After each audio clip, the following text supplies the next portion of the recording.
મોરબીમાં ખેડૂત આંદોલન વચ્ચે મંત્રી કાંતિ અમૃતિયાનું નિવેદન સામે આવ્યું છે। તેમણે કહ્યું કે મેં કોંગ્રેસ અને ભાજપ બંનેનું શાસન જોયું છે।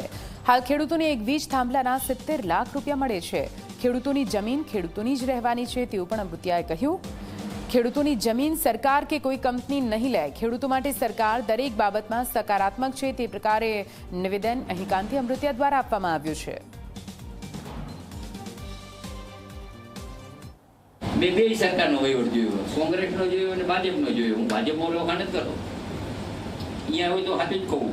હમણાં થાંભલા પર હોય તો મારો વજન 2 કિલો ઘટી ગયો કીધું ને, અહીંયા એ બોલ્યો ને। અને અહીંયા હજી થાંભલામાં તમને હજી 90 લાખ છે, આટલું દેખા પછી 80 લાખ રૂપિયા થાંભલાને આપવાના। બોલ કેટલા હમણાં બોલ્યા, કેટલા 70 લાખ રૂપિયા વાઇટના થાંભલો તાર જમીન તમે રહી નથી જવાના।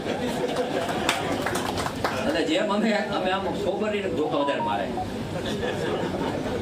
કોઈક એવો હોય અહીંયા નેતા, કોઈ પાસે જઈ જ ન આપો, કોઈ પાસે જવું હોય તો એમાં તો દલાલ જ હોય, કોઈ સાંભળે નહીં।